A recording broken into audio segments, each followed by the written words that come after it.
శుభకార్యాలకు పూజార్ల కోసం వెతుకుతున్నారా? పూజారీస్.com లో అతి తక్కువ ధరలకే పూజార్లను ముందే బుక్ చేసుకోండి. వెంటనే కాల్ చేయండి.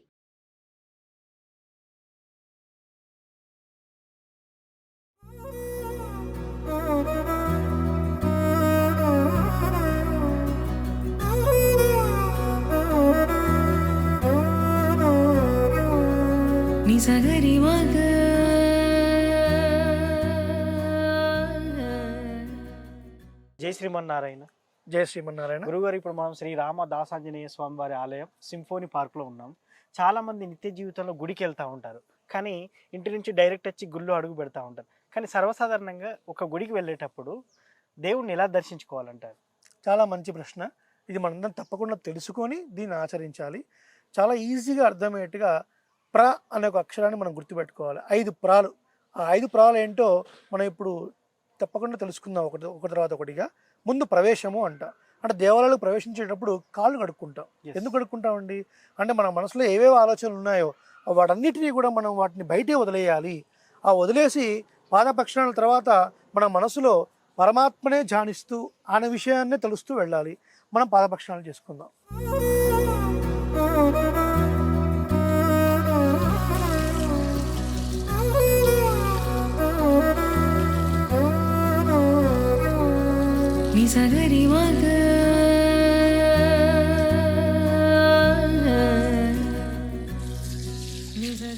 ఇలా పాదపక్షాలు చేసిన తర్వాత చాలా మంది తల మీద నీళ్ళు చల్లుకుంటారు. పుండరీకాక్షాయ నమః, పుండరీకాక్షాయ నమః, పుండరీకాక్షాయ నమః అని చదువుకుంటాం. పుండరీకాక్షుడు అంటే శ్రీమన్నారాయణుడు అర్థం. ఆయన నామాన్ని తలుచుకోవడం వల్ల మనం పవిత్రం అయిపోతున్నాం. అపవిత్ర పవిత్రోవా సర్వావస్థాన్ గతోపివా యహ స్మరేత్ పుండరీకాక్షం సబాఖ్యాభ్యంతర శుచి అంటారు. అంటే ఏ పరమాత్మ నామాన్ని మనం స్మరించడం వల్ల లోపల బయట మనం శుద్ధి పొందుతున్నామో ఆ పరమాత్మని తలుచుకొని 3 సార్లు మనం నీటిని ప్రోక్షణ చేసుకుంటాం. అలా మనం మొదటి చూసాం, ప్రవేశము అన్నాం. పాదాలు కడుక్కోవడం వల్ల అన్నిటినీ బయటే వదిలేస్తున్నాము. ఇప్పుడు లోపలికి మనం వెళుతున్నాం. గురుగారు, గుడిలో మనం అడుగు పెట్టిన తర్వాత కాలు కడుక్కున్న తర్వాత మొదటి ద్వారం ఏదైతే ఉందో అప్పుడు కుడికాలే పెట్టాలంటారా? విశేషంగా మనం ఎక్కడికి వెళ్ళినా, ఒకరి ఇంటికి వెళ్ళినా సరే, మనం దేవాలయాలకు వెళ్ళినా కుడికాలు శుభప్రదం అని చెప్తారు కాబట్టి అలాగే మనం వెళుతూ ఉండాలి. సో పాదపక్షాలు అయిపోయింది. ఇప్పుడు మనం ప్రదక్షిణ అంటే ఏంటి? మనము పరమాత్మకి చుట్టూ పరిక్రమణ చేస్తూ ఉన్నాం. ఇలా మనం చేస్తూ ఉన్నప్పుడు పరమాత్మ ఎప్పుడు మనకు రైట్ సైడ్లో ఉంటారు కదండి. సో అలా దక్షిణ పురస్సరంగా మనం చేస్తూ ఉన్నాం. ప్రదక్షిణ మనకు దక్షిణం రైట్ హ్యాండ్ సైడ్లో పరమాత్మ ఉన్నాడు. చాలామంది అంటారు నాకు పలానా ఎంపీ రైట్ హ్యాండ్, పలానా ఐజీ రైట్ హ్యాండ్ అంటారు. ఎవరు మనకు రైట్ హ్యాండ్ అండి అంటే పరమాత్మే మనకు రైట్ హ్యాండ్. ఇలా పరిభ్రమణం ప్రదక్షిణ చేయడం వల్ల ఏమవుతుంది అంటే గుడిలో ఉన్నటువంటి చక్కటి కాస్మిక్ ఎనర్జీ వేద మంత్రాలతోని ఇక్కడ చేసేటువంటి ఒక కార్యక్రమం, ఆ ఎనర్జీ అంతా ఈ ప్రాంగణంలో ఉంటుంది. ఈ ప్రాంగణంలో ఎనర్జీ మనం ప్రదక్షిణ చేస్తూ ఉండటం వల్ల అది మన శరీరాన్ని తాకి మన మనస్సును తాకుతుంది, మన మనసులో ఉన్న దోషాలను తీసివేస్తుంది. అందుకనే మనం ప్రదక్షిణలు చేస్తాం. మనం ప్రదక్షిణ గురించి మాట్లాడుకుంటున్నాం సార్. చాలా మంది ప్రదక్షిణలు 3 చేస్తారు, 21 చేస్తారు, ఇలా 108 కూడా చేస్తారు. అసలు ప్రదక్షిణలు ఎన్ని చేయాలి? చాలా మంచి ప్రశ్న ఇది. మనము ఇందాక ప్రవేశం చేసాం. ప్రవేశం చేసిన తర్వాత ఆ దేవాలయంలో ఎవరైతే క్షేత్రపాలకులు ఉంటారో, ఉదాహరణకి తిరుమల తీసుకున్నారనుకోండి, అక్కడ ఆంజనేయ స్వామి క్షేత్రపాలకుడు.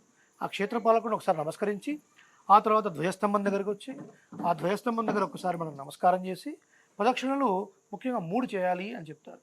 అంతకన్నా ఎక్కువ ఎన్ని చేసినా కూడా వాళ్ళ యొక్క మొక్కులకు అనుగుణంగా వాళ్ళు చేస్తున్నారు. కానీ 3 ప్రదక్షిణలు మనకు వేద ఇతిహాసంలో ఆగమాల్లో చెప్పబడ్డాయి. ఏమిటి 3 ప్రదక్షిణలు? తీర్థం కూడా 3 సార్లు ఇస్తారు. ఎందుకు 3 సార్లు అంటే ఆ 3టికి ఒక సిగ్నిఫికెన్స్ ఉందండి. మనము దేవాలయానికి వచ్చేది పరమాత్మను సేవించడానికి. అలా వచ్చినటువంటి ప్రతి వారికి కొన్ని రకాలైనటువంటి తాపములు ఉంటాయి. తాపము అంటే వేడి, బాధ అని అర్థం ఉంది. ఏమిటా తాపము అంటే 3 ఉన్నాయని చెప్తాం కదా, తాపత్రయము అంటాం. ఆది భౌతిక, ఆధ్యాత్మిక, ఆది దైవిక. సో ఆది అంటే నార్మల్ ఆది కాదు, ఆది ఒత్తి పలకాలి. ఆది ఆత్మిక, ఆధ్యాత్మిక. ఈ ఆధ్యాత్మిక తాపములు అంటే ఆధ్యాత్మికమైనటువంటి బాధలు 2 ఉంటాయి. ఒకటి మనసుకు, ఒకటి శరీరానికి. అంటే శరీరానికి వచ్చేటువంటి జ్వరాలు, ఇంకా ఏదైనా, ఇవన్నీ కూడా ఒక రకమైన బాధలు. అలాగే ఆత్మకున్నటువంటి కొన్ని బాధలు ఉంటాయి, ఈర్ష, అసూయ, ద్వేషము, ఇలాంటివన్నీ. సో ఇవన్నీ నశించిపోవడం కోసం ఒక ప్రదక్షిణ, ఆధ్యాత్మిక బాధలు తొలగిపోవడం. అలాగే ఆది భౌతికంగా కొన్ని జంతువుల ద్వారా, అలాగే ఇంకా కొన్ని భూతముల ద్వారా, ఇంకా వాటి ద్వారా మనకు కొన్ని ప్రమాదాలు వస్తూ ఉంటాయి. అవన్నీ నశించిపోవడం కోసం ఒక ప్రదక్షిణం. ఆ తర్వాత మిగిలింది ఆది దైవికంగా మనకు వచ్చేటువంటి కొన్ని కష్టాలు, అతివృష్టి, అనావృష్టి, మనకు తుఫాన్లు వస్తూ ఉంటాయి. ఫారిన్ కంట్రీస్లో టోర్నడోస్, హరికేన్స్ ఇవన్నీ వస్తున్నాయి. సో వీటివన్నీ కూడా ఆది భౌతిక, ఆధ్యాత్మిక, ఆది దైవికలో ఇలా ప్రకృతి పరిణామాలన్నీ కూడా ఆది దైవిక అని చెప్తారనమాట. కాబట్టి ఈ 3 తాపత్రయములు ఏవైతే ఉన్నాయో ఇవన్నీ తొలగిపోవాలి కాబట్టి 3 ప్రదక్షిణాలు చేస్తున్నాం. ప్రవేశం చూసాము, అలాగే ప్రదక్షిణ చూసాము, తర్వాత ప్రస్తుతి అన్నప్పుడు మూల విరాట్ ఎదురుగా ఎవరైతే సన్నిధి ఉంటుందో, అంటే గరుత్మంతుడి సన్నిధి కావచ్చు, ఆంజనేయ స్వామి సన్నిధి కావచ్చు, అలాగే మీరు శివాలయానికి వెళ్ళినప్పుడు నందీశ్వరుడు ఉంటారు, అక్కడ కూడా నమస్కారం చేయటం. ఆ తర్వాత మూల విరాట్ను చూసుకునే ముందు అక్కడ దేవాలయాల్లో ఆళ్వార్ల సన్నిధి అని ఉంటుంది.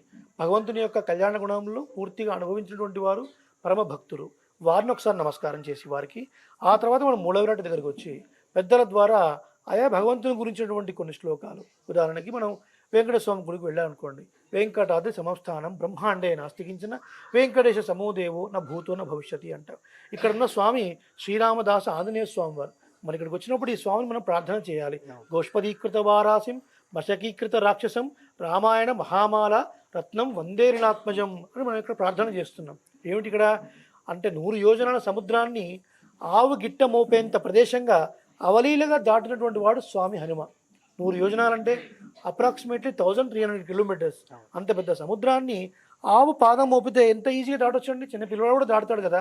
అంత అవలీలగా దాటిన స్వామి మశకీకృత రాక్షసుల్ని మనం దోమలు పెడతాం, కొట్టి చంపుతాం చూసారా, అలాగా దోమల్ని నశింపజేసిన స్వామి రామాయణ మహామాల. ఒక రామాయణాన్ని పూర్తి ఒక మాలగా అనుకుంటే మధ్యలో ఉన్నటువంటి పెండెంట్ రత్నం లాంటి వాడు స్వామి హనుమ. అలాంటి స్వామిని మనం ప్రార్థన చేస్తాం.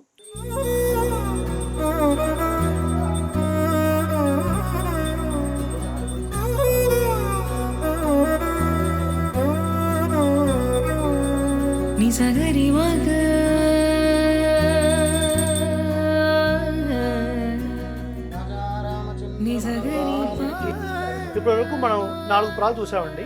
ప్రవేశం, ప్రదక్షిణం, ప్రస్తుతి, ప్రార్థన. ఇక్కడ చివరిది ప్రసాదము. ఈ ప్రసాదంలోనే తీర్థము, షటగోపము, ప్రసాదము వస్తాయి. ఎందుకు తీర్థం తీసుకోవాలి? అకాల మృత్యుహరణం, సర్వ వ్యాధి నివారణం, సమస్త పాపక్షయకరం శ్రీ రామదాస ఆంజనేయ స్వామి వారి పాదోదకం పావనం శుభం. అకాల మృత్యుహరణం, అకాలంగా వచ్చే మృత్యును తీసేస్తుంది. సర్వపాప క్షయకరం, అన్ని పాపాలని తీర్చేస్తుంది. కాబట్టి మనం తీర్థాన్ని సేవిద్దాం ఇప్పుడు.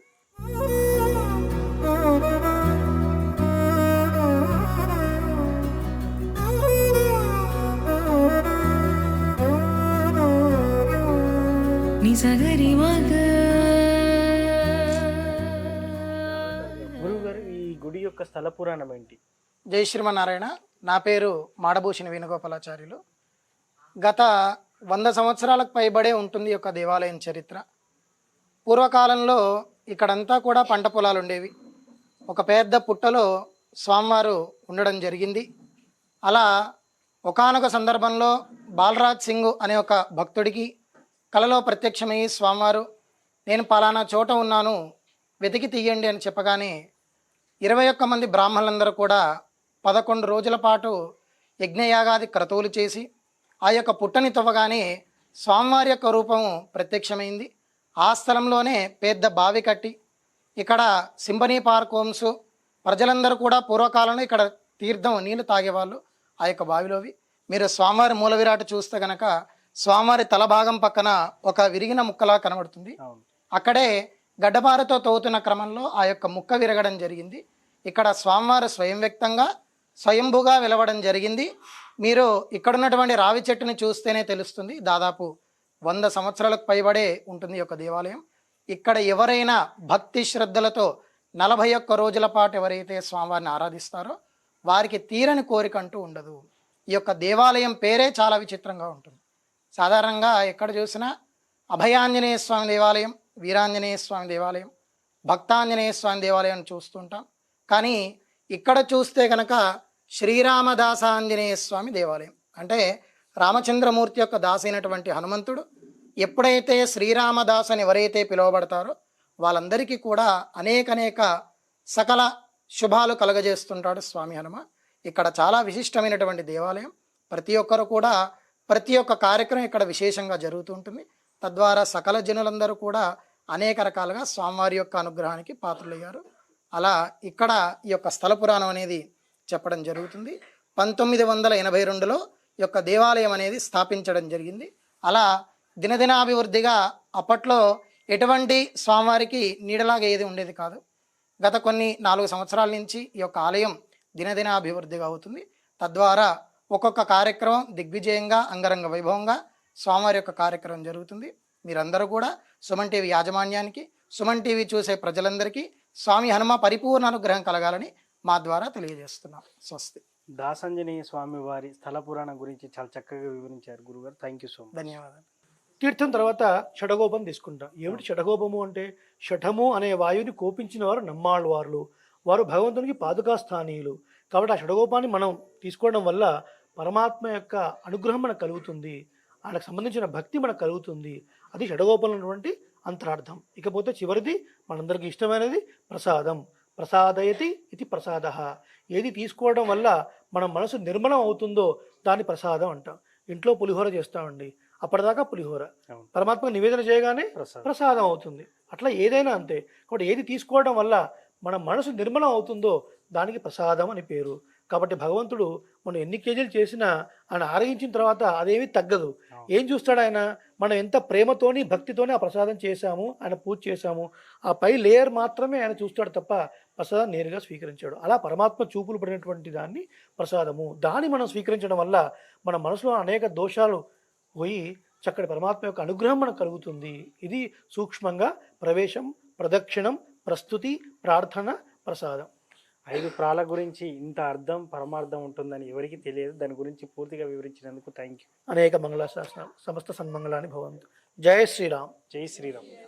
అసలు గుడికి వచ్చినప్పుడు ఎలా రావాలి, ముందుగా ఏం చేయాలి, ఆ తర్వాత ముగింపు ఎలా ఉండాలనేది 5 ప్రాల ద్వారా గురువుగారు చాలా చక్కగా చెప్పారు. ఇది వాటి కార్యక్రమం. మరో కార్యక్రమంలో మళ్ళీ కలుద్దాం. Thank you.